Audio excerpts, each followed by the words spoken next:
Okay, good afternoon po. What's your name, course, year, and section po? So, I am Regine Joyce Sagala. Isa akong BSOA or Bachelor of Science in Office Administration. I am in my 4th year college. My name is Andrea Mianyar. I am BSOA second year. My name is Cedric M. Habares and I'm first year BSIT Section 3. I am Grace E. Lactube, BSIT second year, section 2. Sandra po ang pangalan ko and BSIT Section 3 po. My name is Danchin Rodriguez. Ang course ko naman is BSHM, third year. So, I have a few questions for you po. Why PTCI po? It was recommended by one of my friend. Ang first choice ko po talaga is PSU. Tapos ngayon, in-offer po sa akin to ng papa ko kasi sabi po kasi ng principal dito is yung about sa computer is 1:1. Choice school because they have a office administration course and that is my second choice. Hindi naman yung kinalabasan na nandito ako nag-aral kasi maraming opportunity naman yung nabigay sa akin. Okay, so what is the most challenging part of the school for you po? So, the most challenging part, siguro hindi lang naman para sa akin to eh. Mostly ng students na nakaranas ito. Financially struggling. Especially kapag darating na yung mga exams or babayaran mo na ng buo yung tuition fee. Siguro yung first day kasi, akala ko kasi yung mga estudyante dito dahil nga parang private or akala ko parang medyo iba sila sa mga, kasi yung school ko na dati is public lang. Kala ko dito is parang siguro mga maangas sila, mga kinemirot, pero hindi naman pala. Goods din. For me is financial and studying po.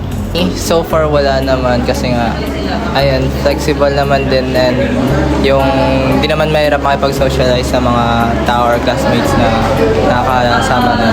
Challenging para sa akin kasi iba yung age ko sa mga normal na estudyante dito. So, ang challenging sa akin ay yung kung paano sila pakikisamahan.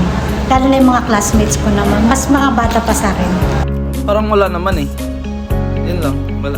Grabe, lakas ni Kuya. So, what's something that makes this school or your school beautiful or unique? Ako? Grabe. When it comes sa schedule tayo, so PTCI kasi is open schedule sila. So tumatanggap sila ng kahit solo parent ka, unlike sa ibang universities, tumatanggap din sila ng mga part-time students. Kasi sa iba, usually, especially PSU, hindi ko naman, hindi ka talaga halos maka-work, some of them. Kasi nga, talagang busy schedule eh. Dito kasi open time. And at the same time, yung school na to is parang marami siyang open opportunity sa'yo like scholarship, yan, bibigyan ka naman nila. And at the same time, mabait naman po yung ating head or yung ating president. And maliban doon, siguro isa sa mga unique para sa akin yung school na to is dito kasi ako nag-senior high. Friendly yung mga estudyante, lalo, pati yung mga teacher is, marunong sila makisama, tsaka mga estudyante rin ay friendly, basta friendly ang mga estudyante ng PTCI and teachers. I think the people here in PTCI.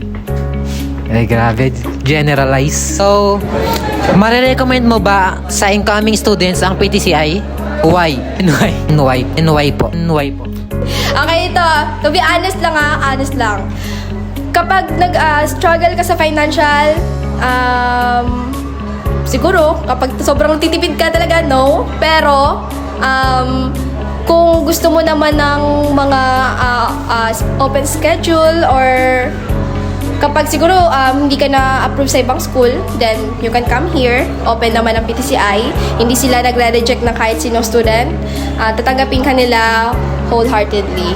Yes, since I love cooking, pinili itong HM. So, may recommend ko sila. Ma-recommend ko naman especially if like yung mga if they're looking for school na nakafocus talaga more on sa technologies, sa IT, mga ganun. Yes, I recommend this school PTCI for incoming student because the PTCI is one of the school in Palawan. They have an office administration course and they have a any technology that you learn in this school. Grabe naman doon, ma'am. Oo, kasi bukod po sa maganda kasi magturo yung mga teachers, then sinasaalang-alang nila yung mga ng mga estudyante. So, thank you po, ate. That's all po, and thank you po. Thank you po, kuya. That's all po, and thank you po. Thank you po, ma'am.